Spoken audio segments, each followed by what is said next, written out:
I got so much motherfucking design on right now. Break it down, bring it back, make it clap. I got 3 old thoughts, new block, where that day. Bitches on my line, and you know they come straight. Hold up, what it not, 45, scope it cash like whoa. How you fucking with these hoes up? Baik, assalamualaikum Mbak. Waalaikumsalam. Sebelumnya, perkenalkan di sini saya Bidan Melsa, salah satu mahasiswa kesehatan dari Stikes Yarsi Mataram. Di sini saya akan melakukan penyuluhan mengenai kekurangan energi kronik pada remaja. Sebelumnya dengan Mbak siapa Mbak? Dengan Mbak Maria. Baik, Mbak Maria. Mbak Maria biasa dipanggil apa kalau boleh tahu? Maria. Mbak Maria. Baik Mbak Maria, di sini kan saya akan memberikan penyuluhan mengenai kekurangan energi kronik atau yang disingkat sebagai KEK kan Mbak. Jadi dalam sesi penyuluhan di sini ada beberapa sesi. Yang pertama, saya akan menyampaikan materi mengenai kekurangan energi kronik pada remaja. Yang kedua, nanti ada sesi tanya jawab. Mungkin ada dari penjelasan saya yang Mbak kurang pahami, bisa Mbak tanyakan kembali kepada saya. Nanti di sesi ketiga, saya akan mengevaluasi kembali apakah Mbak sudah benar-benar mengerti dan sejauh mana pengertian Mbak mengenai penyuluhan yang akan saya berikan. Dan yang terakhir nanti akan ada evaluasi yang akan saya berikan secara lebih singkat kepada Mbak. Seperti itu. Apakah Mbak bersedia? Ya, bersedia. Baik Mbak, sebelumnya di sini ada leaflet tentang kekurangan energi kronik yang bisa Mbak baca Mbak ya, sambil saya akan menjelaskan. Baik Mbak, apakah Mbak pernah mendengar sih apa itu KEK? Pernah dengar sih, tapi kurang paham. Oh baik Mbak, di sini saya akan menjelaskan pengertian dari KEK itu sendiri. Pertama, jadi KEK ini adalah kondisi keadaan di mana tubuh kita ini mengalami malnutrisi. Nah, malnutrisi di sini diartikan sebagai kekurangan dari nutrisi dalam tubuh sendiri. Nah, biasanya KEK ini terjadi umumnya pada wanita, terutama pada wanita usia subur. Nah, usia subur ini dimulai dari wanita usia 15 hingga 45 tahun, Mbak. Nah, untuk gejala umum pada KEK ini sendiri yang bisa kita temui itu seperti mungkin lingkar lengan atas atau lila sebelah sininya itu kurang dari 23,5 cm. Itu bisa dikatakan salah satu gejala atau yang bisa kita lihat atau bisa kita sadari pertama. Setelah itu mungkin rasa lelah yang berlebihan. Nah, rasa lelah yang berlebihan di sini mungkin Mbak melakukan aktivitas yang tidak seberapa, tapi rasa lelahnya nih sangat-sangat lelah gitu. Seperti itu Mbak ya. Nah, mungkin Mbak juga sering mengalami sakit tenggorokan, sakit kepala, itu juga bisa menjadi salah satu dari dampak dari gejala KEK pada umumnya. Nah, setelah itu ada beberapa faktor juga nih Mbak, beberapa faktor yang menyebabkan KEK ini terjadi pada remaja. Salah satunya itu seperti pola makan yang tidak sehat, sering mengkonsumsi makanan-makanan cepat saji, makanan-makanan yang mungkin Mbak kira itu enak tapi nutrisi atau gizinya tidak ada sama sekali, bahkan hanya bisa mengganggu sistem pencernaan atau mengganggu sistem dalam tubuh Mbak. Yang kedua itu mungkin makanan yang asupan nutrisinya kurang seperti yang saya jelaskan tadi.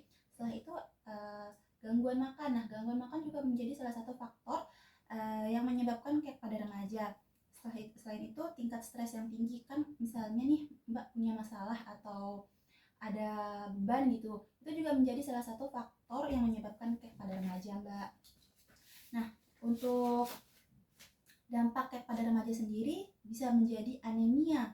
Nah, anemia ini seperti yang mungkin Mbak udah tahu, kekurangan darah Mbak ya.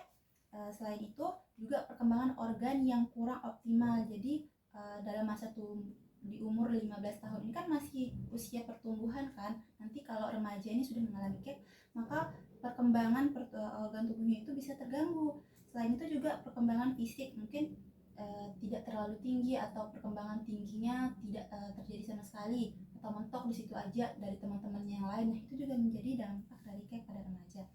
Nah, ada juga nih Mbak remaja, misalnya remaja yang mengalami KEK hingga dia menikah. Nah, nanti kalau dia udah menikah terus punya anak, ini juga bisa menjadi salah satu dampak buruk pada kehamilannya. Nanti kehamilan itu bisa terjadi kayak keguguran, kayak janinnya lahir tapi meninggal, berat badan lahirnya rendah, kematian neonatal atau kematian anak baru lahir atau anak yang masih baru-baru dilahirkan. Seperti itu Mbak. Untuk mengetahui apakah remaja ini KEK apa enggak, seperti yang saya katakan di awal tadi, kita bisa mengukur dengan lingkar lengan atasnya. Nah, pengukuran lingkar lengan atas ini bisa kita lakukan di posyandu atau lebih efektifnya lagi kita lakukan di tenaga kesehatan atau puskesmas terdekat, Mbak. Seperti itu, Mbak. Apakah sampai sini Mbak paham? Paham. Apakah ada pertanyaan, Mbak? Boleh nanya? Iya, Mbak. Baik, pertanyaannya di sini tuh, apakah kondisi kek bisa mempersulit wanita untuk hamil? Nah, baik, pertanyaan yang bagus sekali ya, Mbak. Jadi saya akan menjawab di sini dari pertanyaan Mbak. Jawabannya iya. Kenapa kek ini menjadi mempersulit apa tadi, Mbak? Mempersulit wanita untuk hamil? Iya. Jawabannya iya, karena kekurangan energi kronik atau kek ini dapat mengurangi hormon pada saat menstruasi. Bisa jadi gangguan pada menstruasi seperti mungkin nanti sel telurnya tidak terlalu berkembang. Selain itu juga mengganggu keseimbangan hormon pada saat menstruasi dan mengurangi produksi sel telur. Nah, ini kan bisa sangat mengganggu pada wanita ya, Mbak. Jadi tapi walaupun dia kek, tidak menutup kemungkinan dia tetap bisa hamil, tapi agak kecil kemungkinannya untuk hamil. Seperti itu, Mbak. Apakah ada pertanyaan lain, Mbak? Nggak ada. Baik, Mbak Maria. Mbak Maria, saya di sini akan evaluasi, Mbak ya, sejauh mana pemahaman Mbak. Jadi dari penyuluhan saya tadi, bisa Mbak ulangi pemahaman Mbak tentang kek ini seperti apa? Jadi yang dapat saya tangkap itu, kek itu kan merupakan kekurangan energi kronis, di mana salah satu faktornya yaitu makan makanan yang cepat saji, pola makan yang tidak teratur. Kek ini juga bisa menyebabkan terjadinya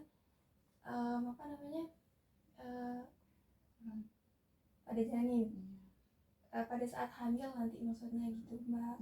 Ya, Gangguan pada kehamilan gitu. Iya, Mbak. Jadi tadi kan disarankan nih untuk makan makanan yang bergizi, terus jaga pola makan dan sebagainya. Untuk pemahaman cuma sampai situ aja sih. Oh, dari pemahaman Mbak Maria ini cukup baik ya, dari pemahaman yang Mbak sampaikan barusan. Nah, jadi di sini karena pemahaman Mbak sudah sangat baik, saya simpulkan Mbak sudah paham ya. Jadi pemahaman Mbak tentang kekurangan energi kronik ini sangat baik. Nah, jadi kan secara singkatnya kan kekurangan energi kronik ini adalah keadaan di mana tubuh kita mengalami kondisi malnutrisi atau kekurangan nutrisi.